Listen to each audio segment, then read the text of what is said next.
Hi, I'm Dawn Janice, and this is my good friend, Wendy Lee Baldwin Hargett. And we are the hosts of Lightweavings Podcast. This is where we ask that question, what has dimmed your light? And then the other question, are you ready to do something about it? And we're going to talk about that being ready today. Sometimes when we bring up subjects, when we just get on and start talking, because that's what we do here, some things may feel uncomfortable for you or for others. And that is just a sign. That is just a sign that you are ready for a breakthrough. So embrace it. Let's talk about it today, Wendy. We just acknowledge the fact, or I have, that I love to write. I love to write, and I have a book that I'm trying to get out of me, and I have been resisting it for so long, for about 9 months now. I hired a writing coach and an editor, and I've only had two meetings with my editor, and I haven't done it, even though I was so excited about it. What is that? That's a really great question. I'm excited about your book. So will you please hurry up and get it written because I want to buy a copy and read it. Well, I'm on a roll now, so there. Okay, good. Yeah, something that you're all excited about that you know is going to bring about great change for yourself. I mean, as an author myself, I know the challenges of the writing experience. And when you're writing something that is to help other people, it helps you as well. And there can be that built-in resistance, subconscious resistance, and it can leave you stuck and never get it done, which I know that's not going to happen to you because you're getting it done. Or you can acknowledge that you're experiencing this resistance and ask yourself, what is really going on? And if you were to ask yourself what's really going on with this resistance, what would come up for you? Well, now that I've broken through that threshold of resistance, I can look back easier and see what it probably was. Because once I broke through and started to write, the tears started to flow. There was a lot of emotions attached to what I am writing about. That's why I'm so passionate about the subject. Very emotional.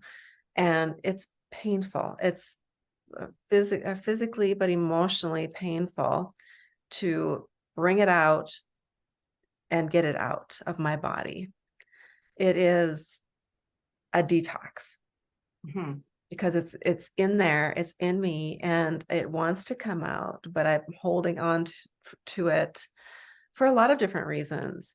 Number one, and this came up when I was writing this book, is that we are trained as children, at least I was, that it's not okay to make other people feel uncomfortable when you cry.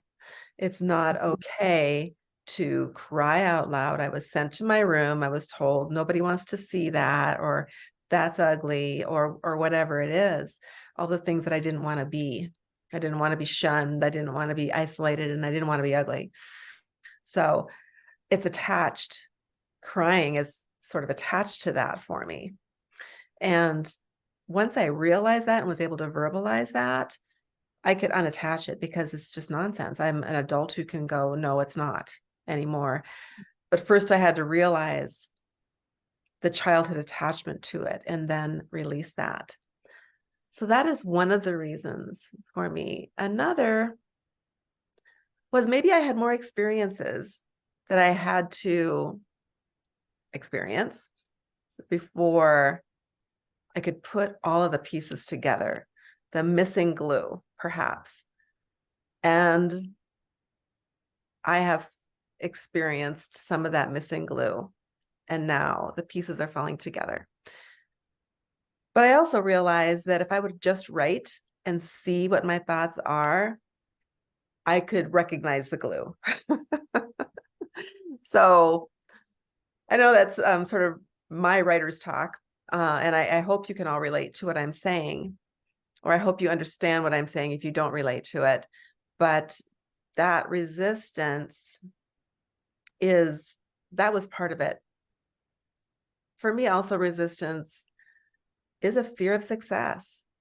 Once that's on paper, then it's kind of a fear of failure. Oh, is it not going to be good enough? So a fear of judgment, fear of failure. But also there's a fear of success. What if it is successful? Am I going to lose my freedom, my time? Because I'm going to be so busy promoting, launching, doing interviews. Those are good things for me to think about. But at the same time, loss of freedom is a fear of mine because we all want more freedom. So, and once again, once I verbalize that and tell you that, or a coach or a therapist, then I can realize, that's not even the truth, because I get to decide what my schedule looks like. And when I'm successful, I can actually work in more freedom because there's less stress to be successful. Does that make sense? It makes perfect sense. And I love and I appreciate you sharing your unpacking here, your process. You allowed yourself to go in and ask yourself those really important questions. And when you shine the light on the illogic of so many things, the fear of failure, fear of success, then you're like, oh, well, this is kind of silly for me to be afraid of, because then you realize, like what you just said, you are in control of your schedule. You are in control of your emotions. You're in control of everything. But there was that part of you that felt that you had no control because you felt like somebody else or something else was going to control you. And then you took your power back, is what you really did. You took your absolute power back. And I want to just touch briefly on what you brought up, because I know that so many people experience this, as a child, where it was drilled into you the importance of you making someone else feel comfortable.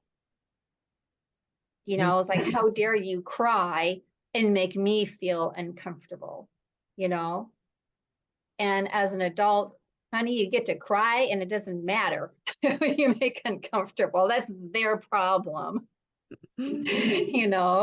So you've done it is still something that I deal with, though. I still have that need to keep other people in their comfort zone, although that is not my responsibility. I realize that, in fact, as part of my book. It's part of what I'm writing about. It is not my responsibility how other people feel. I have no control over that. I don't really know for sure what it is. I think I know. Mm-hmm. But it's just so interesting that is that's going to be a process for me to release that need to make others comfortable with my presence. Mm-hmm.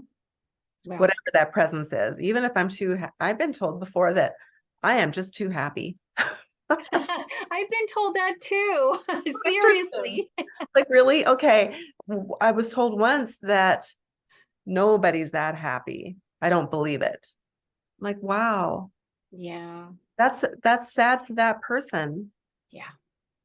But that doesn't mean that I should change my presence. That's right. Although it did affect me, because then I felt that they didn't think I was being authentic. Yeah. Which is on them, And it's understandable if they've never seen anybody that happy before, they're going to question it. Mm-hmm. And it's okay that they question it, but you get to just stand in your power and just be happy. I know the one day that I was questioned about my happiness was in an elevator on my way to go give a presentation. So I lived in a high rise, and there's this one man I saw like all the time. We just always happened to be there together. And he's like, oh, he literally said, aren't you like too happy? And I was like, no. And I said, here, I am so happy. I said, take some of my happiness. Just take it. I'm willing to share. And so that caught him off guard too. It's like, you want to make somebody speechless, share your happiness. Yeah, exactly. Well, and it is contagious, whether they want to say that or not. It is contagious and it is attractive. It does attract people to us when we feel that way. I have a really good friend now. His name is Rob. I've known him for years and years and years. And right after my first divorce, I went to work for a small sales organization. I sold a publication called the Arizona Penny Saver back in the day, the Mhm. late 90s, and he was their top salesperson. And I admired him and wanted to pick his brain, and he avoided me like the plague because he was too busy for the rookie, right? And one day he told me, "You are too happy. You are annoyingly happy." Mm. And then he laughed and he walked away. And I believe he thought that in his mind, but guess who's still my friend to this day? You know, he may not admit that he likes being around a really happy person or somebody like me that, probably wears pink and acts bubbly sometimes, like what you might think is like a dumb blonde move. But and I'm all into Barbie right now, so I'm all about that anyway. But uh we are still friends to this day. So I think there was something about that annoying, happy, bubbly woman that he met way back in the late 90s that he likes. So Yeah. Yeah. yeah, so we have a tendency sometimes to avoid starting things that we know either are good for us or that we love. Mm-hmm. And that is a phenomenon that I've noticed about myself. It's a type of procrastination to do good things for myself. Mm-hmm. Is there more to that? Considering how complex we are, I'll say yes. Yeah. One example, I find this often with clients. There will be resistance to show up. And I have been guilty of the same thing. I always show up to appointments, when I'm the whether I'm the facilitator or the client. Um, and what I've experienced with the people I work with and for myself, when I have that resistance for showing up for something that I know is really transformational, it's like that is a subconscious um, awareness that something's about to change, something that's really good and that is really scary. Because as we know, we humans, we like to stay in our comfort zone. And we get out of that comfort zone and start tapping our toes to the line or the water of that comfort zone, then we want to pull back. It's like, I don't know. and so, yeah, it's a built-in safety mechanism. And we have we make the choice. Do we heed to this procrastination? Do we heed to this fear? It's a fear of the unknown. Or do we override it and say, put on our curiosity hat, say, oh, but I wonder how things will be different, and go in there with an open mind of possibilities. I love that. It's uh, our friend Chris Williams says, I have a pocket full of possibilities. And I love that Yeah. thing. I think it's adorable. Yeah. Uh, yes, I love the idea of curiosity, going in instead of judging it, being curious, because they're mutually exclusive, right?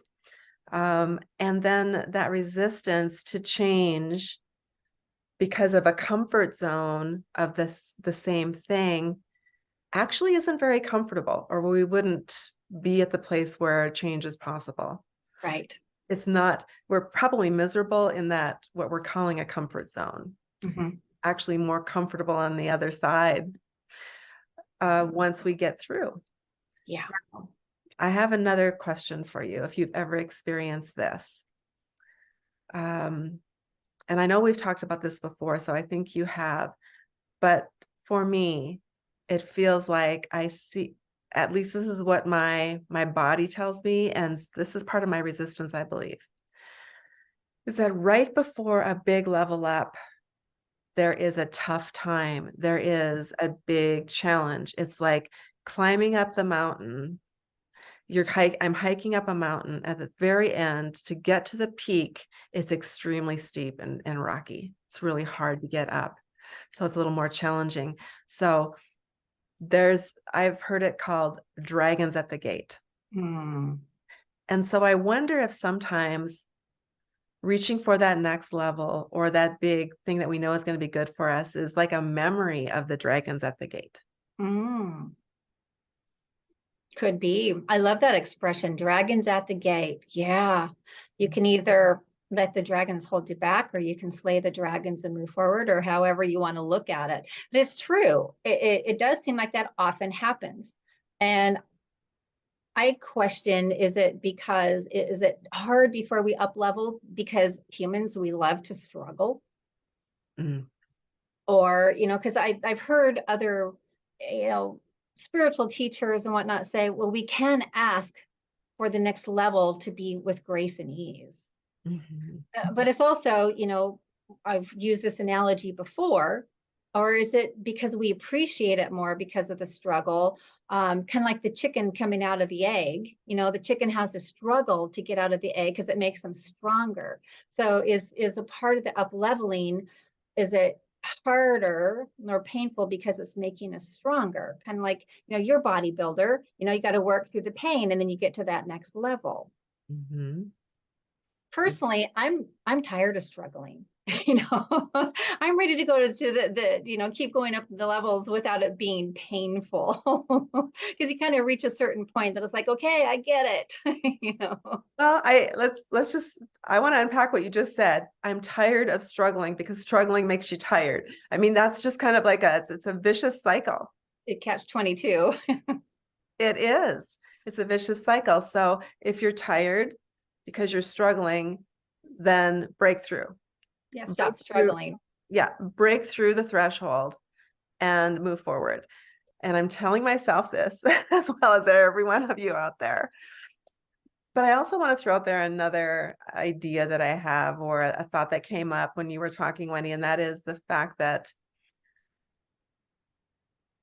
when we are struggling, when I've been struggling in my life, it had an identity attached to it, Yes. an identity of victim Yes. when I'm struggling. And for a while in my life, that was my comfort zone, is being a victim, of feeling like I was, poor Dawn. Oh, look at what Dawn's having to struggle with now. Oh, look at everything Dawn has to go through. Like that was like, it got me attention. Let's just be real. But I don't want that identity. Mm-hmm. I think if I would have realized this back then, I wouldn't have wanted it then. Yeah. And now I certainly don't want that label, that identity of victimhood, of struggle, that being on the struggle bus constantly. Mm-hmm. So to create a new identity can also be frightening. Yeah, for sure. For sure. And I'm glad that you brought that up about the identity. Carolyn, I always can't remember if it's pronounced Miss or Mace, or I don't know how she pronounces, like MYCE or something like that. Anyway, she's all about the archetypes. Mhm. So maybe you know who I'm talking about. And there is an actual victim archetype. And what does that mean? That means that, first of all, archetypes, there's like the victim, there's the mother, there's the father, there's the wounded healer, the wounded child. And it's literally an identity that we sign up for to come into this lifetime to work within and to heal and to overcome. And the victim, I would say a good portion of us come in with that victim mentality, victim archetype. I used to have it. And I remember when I changed my archetype, because I actually did a different way of changing my archetype. I worked with this one amazing holistic healer mentor, and he teaches us about changing our archetypes. And I was in class and he says, you have the archetype of a victim and you so desperately want to change it. And I said, yes, I do. And so he says, well, what do you want to be instead of a victim?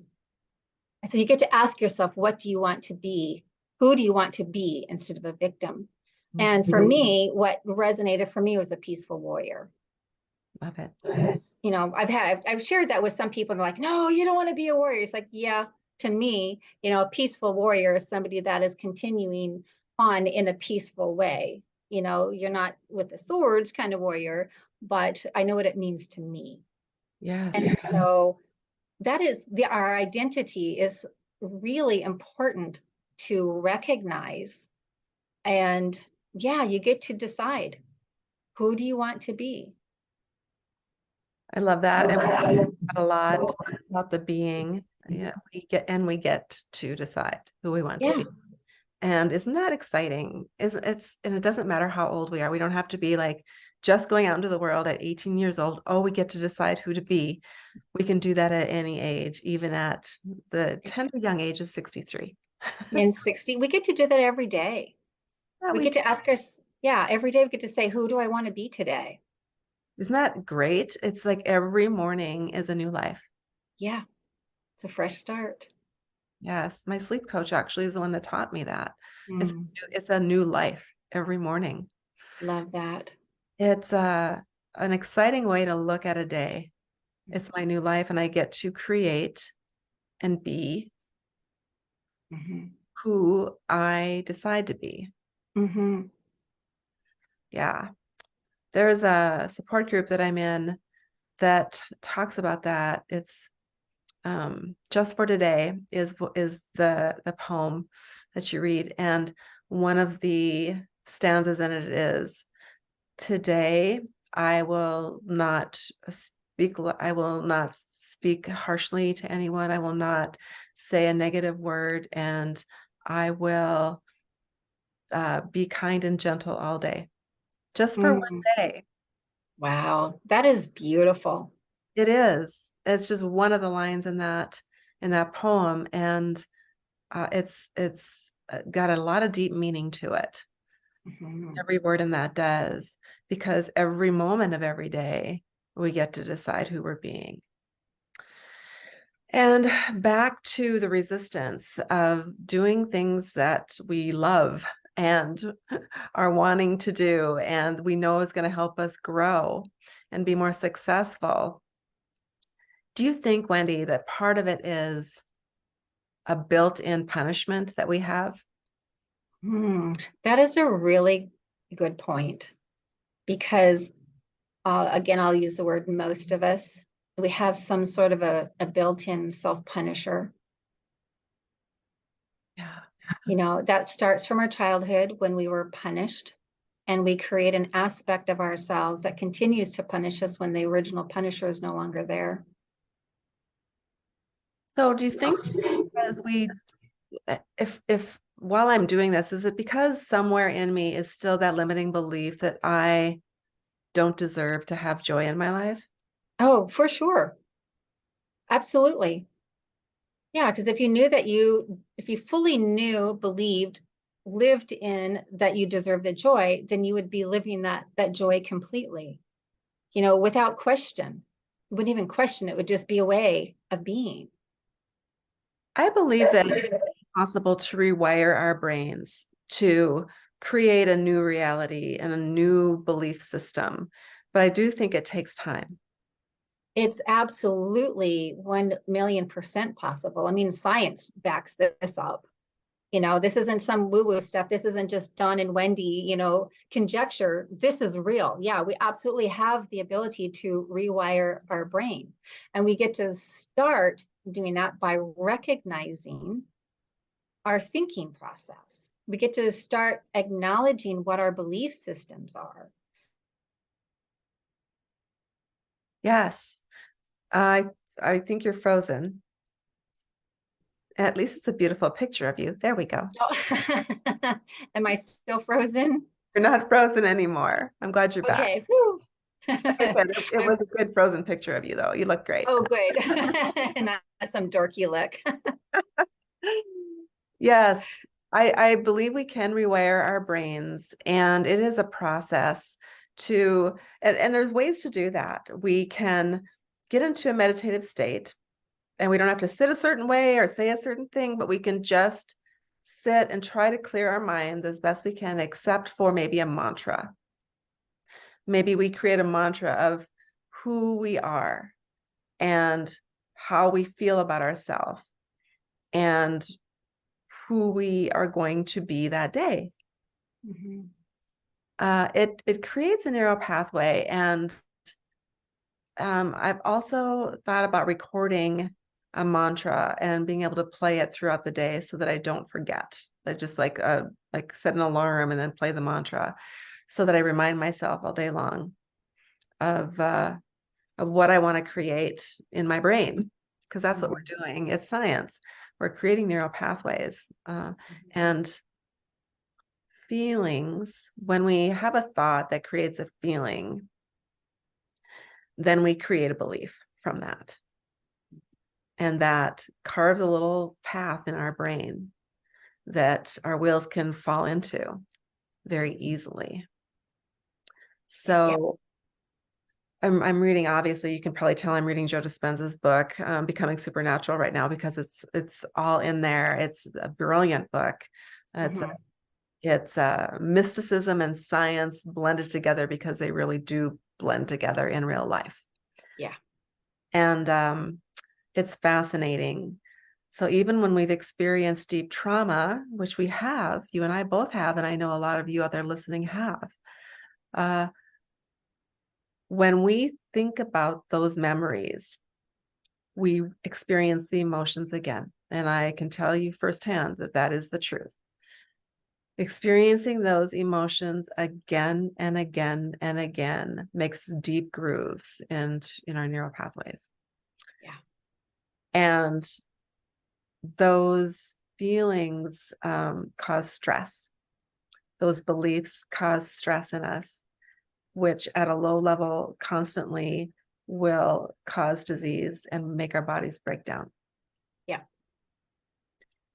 Which is frightening, but it's the truth. I have experienced it in my own life. When my son passed away, within a year, I could not believe how my skin had aged. My hair was listless and dull, and my body wasn't working as well. I had lost muscle tone. It's just like the physical evidence of the trauma showed up in my body. And now I know why.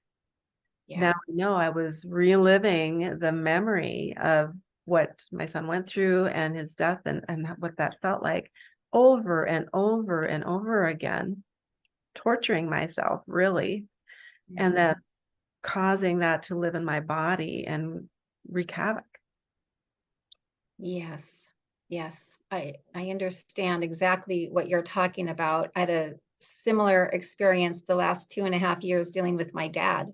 It was nonstop trauma. I was constantly living the trauma, and at the same exact thing, lost muscle tone and my skin aged. And, I've brought this up before. I've lost a lot of hair. I have to keep my hair short now, and hopefully it'll grow back someday. But it does, it absolutely affects your mind and your nervous system, everything. And so when you talk about rewiring your mind, you are also rewiring your nervous system and your body response.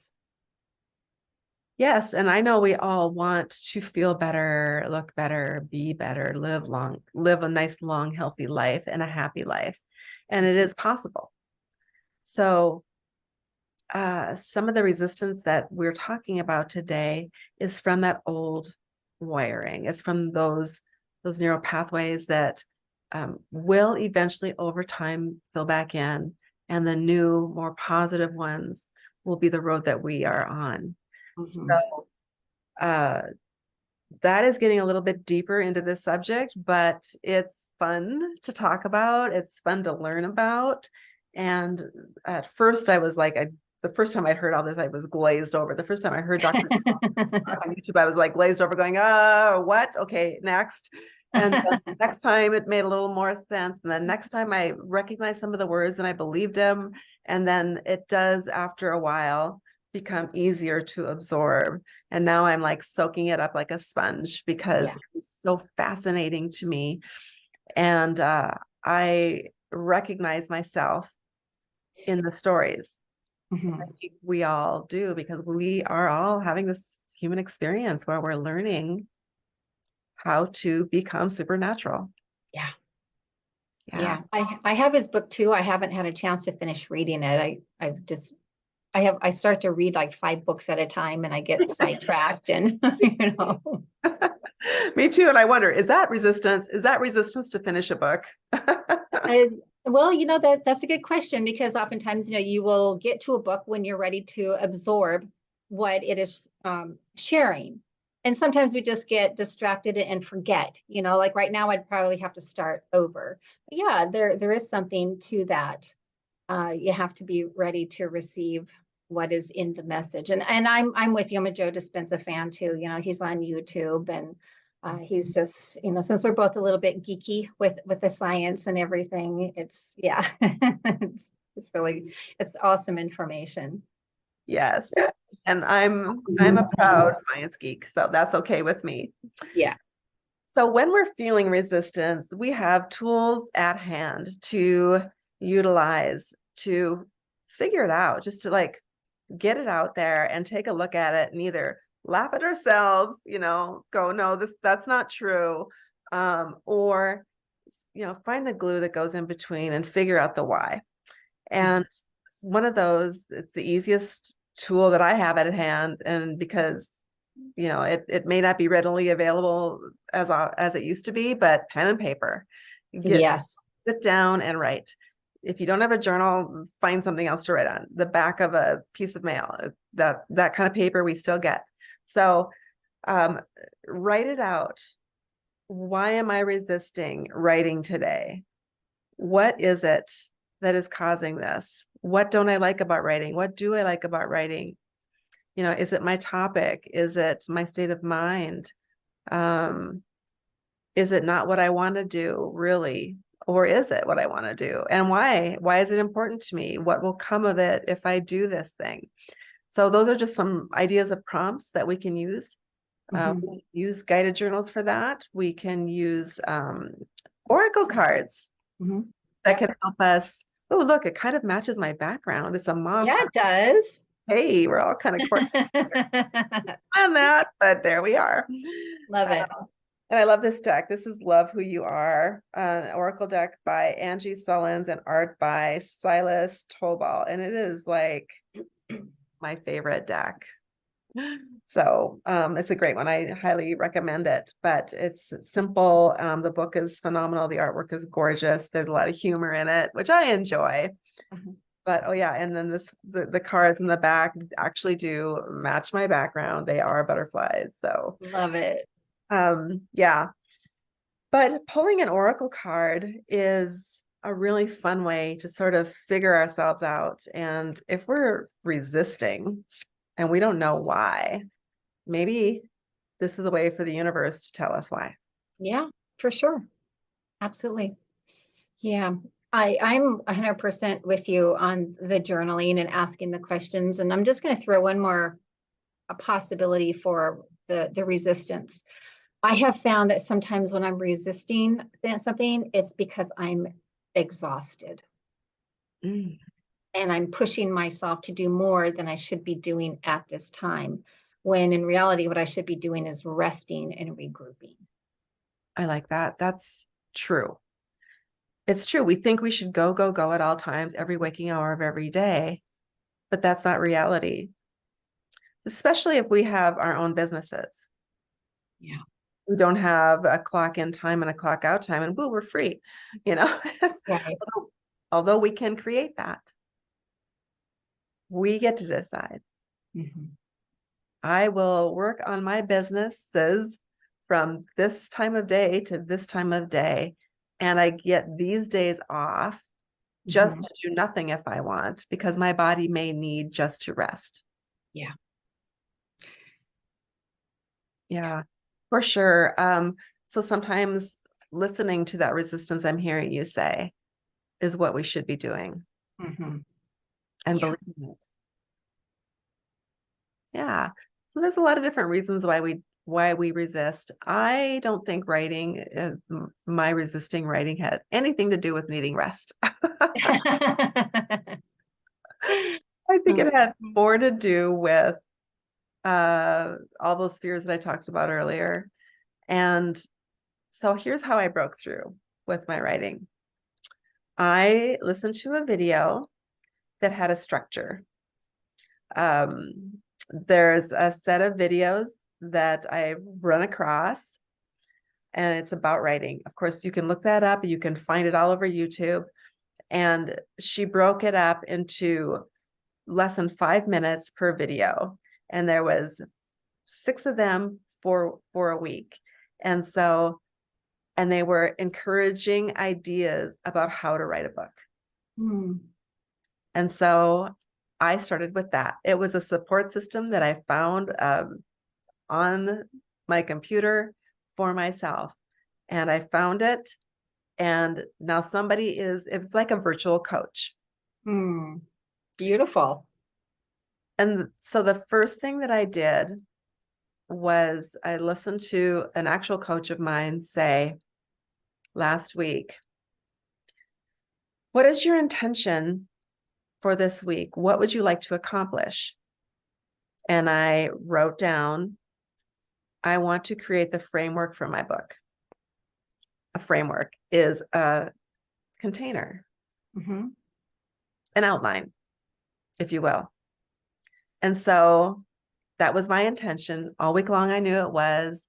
And so because I had said that out loud and wrote it down, it started appearing. Opportunities to create the framework for my book started appearing before my eyes, and I recognized them because I brought that front of mind.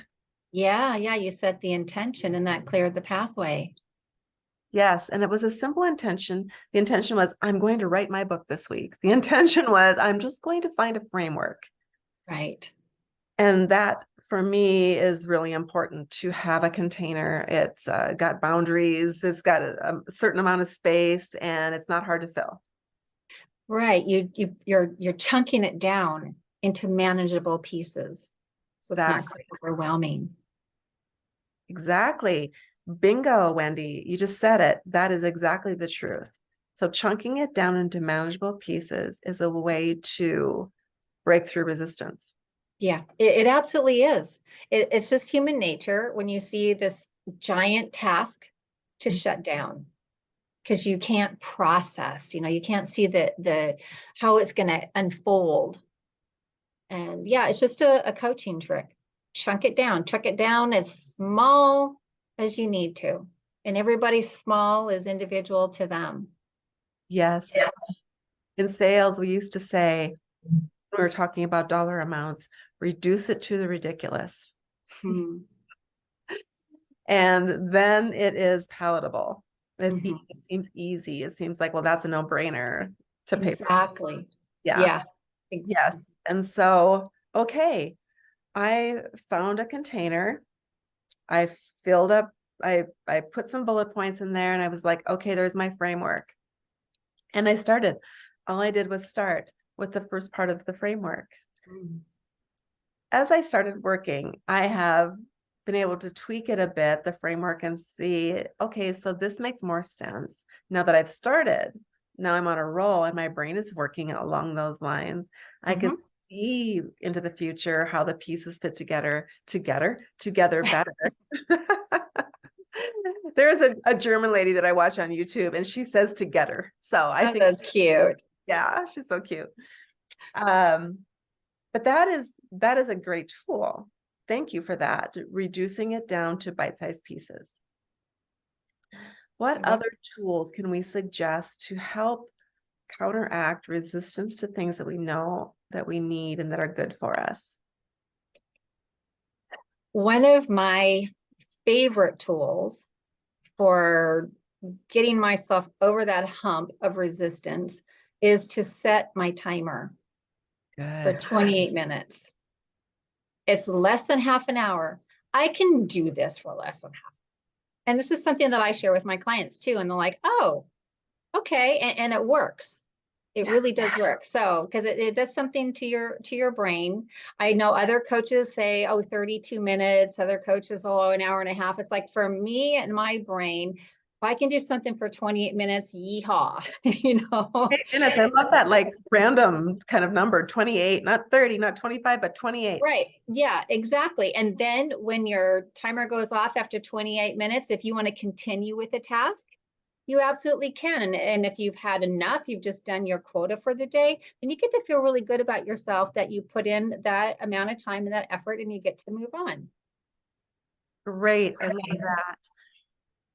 It reminds me of when I was training for a 5K actually it was January of 2020, the 5K was, but I started training in the fall, and my trainer had me get on the treadmill, run on a treadmill in a gym, not outside. And I had a hard time getting past 2 miles. 2 miles was like it. I couldn't go any further. And I was like, I couldn't breathe. My body felt like it just wanted to lay down on the floor. And I just would cry. I just like had a hard time. And here's what I did to break through that threshold of 2 minutes. It was a true like barrier, like a threshold that I had to break through. I told myself I can do anything for 1 minute. Mm, And so I ran another minute. Watch wow. the timer. This is exactly what you're talking about. Yeah. Like, yep, I did that. I can do anything for 1 minute. So I did it again. I did it again until I had gotten to 3. Mm. And when I got to 3, I could go for 10 after that. There's a true threshold there for me when it comes to running. I know I'll be starting over and that threshold's going to be there again, but I know how to overcome it now. Yeah. Oh, that's wonderful. I love that. You can do anything for 1 minute. Mhm. Yeah, Yes. for sure. We can Love apply that. that to anything in life, not just running. Oh, yeah, for sure. For sure. Yeah. Another way that I've thought of when you were talking about counteracting that resistance to things that are good for us is to set up an accountability partner. Yes. Excellent idea. If it's just me, for some reason, I do not at all times hold myself accountable. I know that's hard to believe, but it is true. But if I've told somebody else that I'm going to be somewhere or do something, or that I'm going to finish something, and they're holding me accountable, they're going to ask me about it, Mhm. I'm going to get it done. Yeah. Yeah, there's something there that we don't want to let the other person down. Even though it's not, up to the other person to, we're not going to harm the other person. It's not going to wreck their life if we don't do what we say we're going to do. But there is that we don't want to let that person down. And so that's one of the beauties of having an accountability partner. And it also helps you to come from a place of integrity, helping you to come from a place of, yeah, you're going to do what you say you're going to do. Yes, Yes. integrity is at stake. Yeah. When I was, I had decided I wanted to do a figure competition, my Mhm. bodybuilding. What I did was I told people at work that I was going to do it. And now I had to Yeah. because my integrity was at stake. All So right. I had to. I had to follow through and I had to complete the 13 weeks of the diet and work out like a maniac and get up on stage and have people judge my body, which is crazy. I don't suggest that to anybody, but it was something at the time that I wanted to do. Uh-huh.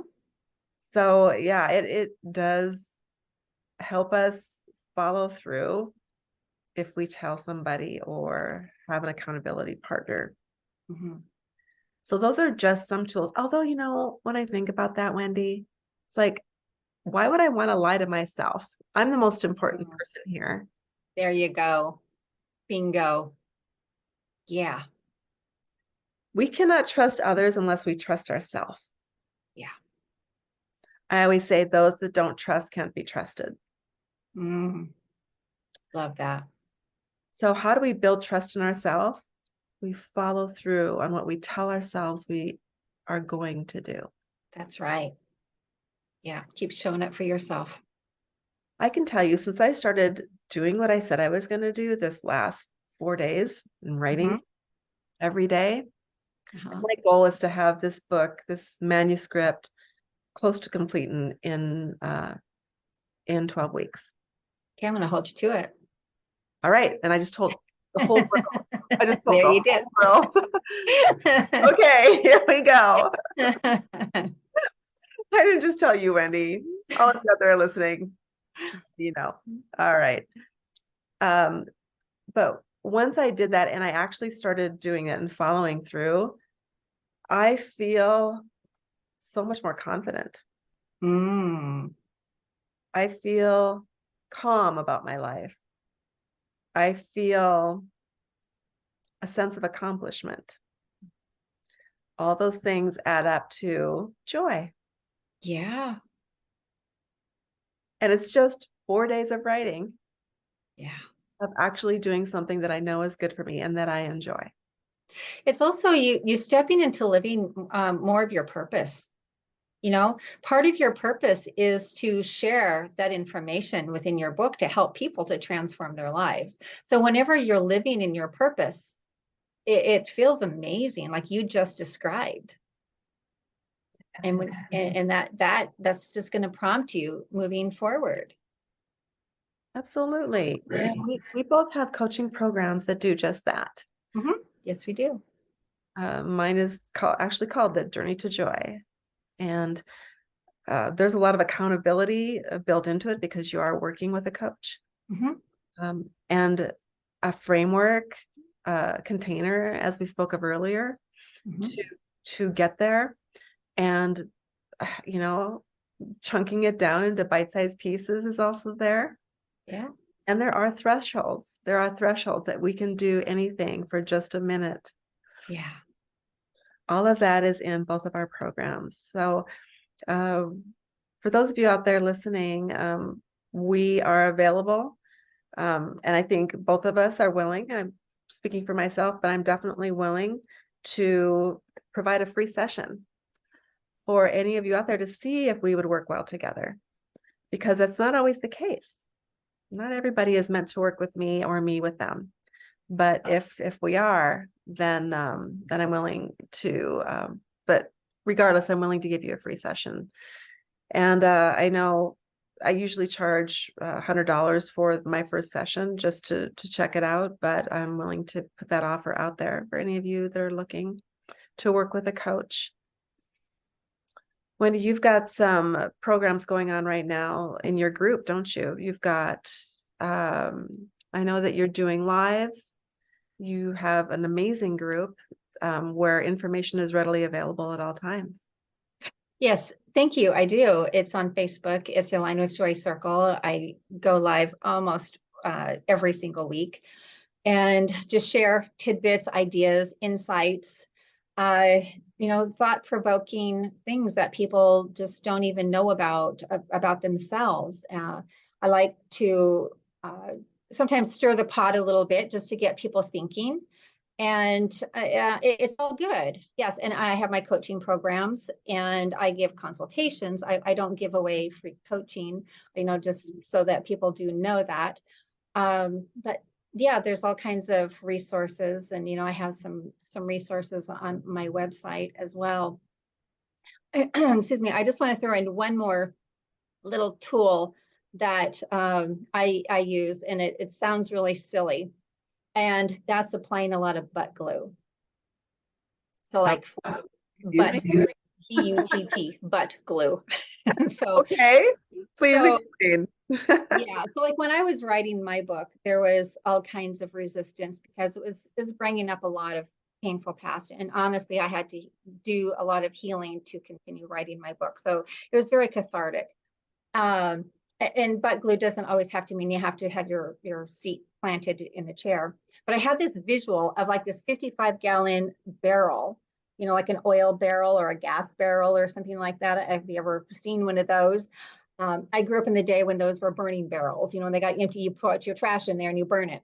So that's why I had that visual. And just getting a big old paintbrush, applying it to your behiney and sitting down, and don't you move until you got something, until you busted through and got some work done. Because sometimes you just got to say, do it. Some people might call it a cattle guard, but for me, it was butt glue. Butt glue, that is hilarious. And whatever works. Yes. I guess my butt glue, quote unquote, is I was talking to my aunt and uncle the other day, and they have a friend that's a writer, and his goal, or he's not leaving his chair, his butt glue is 2,000 words a day. Okay. So he keeps the counter on, and he just writes until he's got 2,000 words, and then he's free for the day. So that freedom that I was talking about earlier that I desire in my life, and a lot of us do, is attached to those 2,000 words for him. And once he hits that number, he's free. That's incentive. It is incentive. And that, I mean, if I get my butt out of bed early in the morning and start enjoying the morning, which I do love the morning, and actually start writing, I could probably have 2,000 words done by noon. There you go. And being done with work every day at noon, that's a good incentive. Seriously. Especially where you live, you know, you can go out swimming, you can go just hang out, you can go do whatever you feel like doing. I mean, you've Exactly. got activities you can do, or just read a book. Finish reading your Joe Dispenza book. There it is, supernatural. I'm Yeah. anxious to get more into that. Yeah, so this writer I'm talking about, he writes fiction, and he's been doing it for years, and he's got a whole series of books. So for him, I'm sure those 2,000 words come out in a couple hours. But that actually is his job. For me, writing is it is kind of a hobby. I am writing a book, and it is a thought leadership book, a self-help book, but it's also my memoirs. I worked into it. And to me, it is joyful. It doesn't feel like work to me. It feels like fun. Yeah. So, and now that I know that, it's going to be easier to keep going. Mhm. It Yep. didn't seem like it was going to be fun until I actually did it. And now I know how fun it is. So anyway, this has been a great topic. Thank you so much for your insight today, Wendy, on all of this and helping me with this topic of resistance. Thank you, Dawn. It's just always an honor and a privilege, and it's always fun to see what we come up with for the daily subject or the weekly subject. It's never hard. It just appears. It's just never hard. So it's really fun to talk with you. And thank you all out there for listening to us on the podcast platforms, watching us on YouTube, however you're listening to us today. We appreciate you for being there.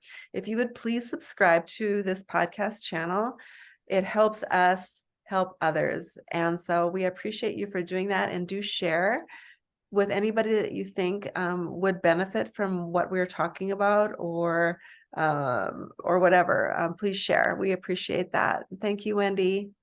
Thank you, Dawn, and thank you, like you said, to everybody that's listening, everybody's watching. We really appreciate all of you, and we'd love to hear from you. So thank you. Yes, and read the description below. You will find links to our groups and to our books, and keep watching. Thanks again for subscribing. See you All right, next. thank you. Thank you. Bye-bye. Bye.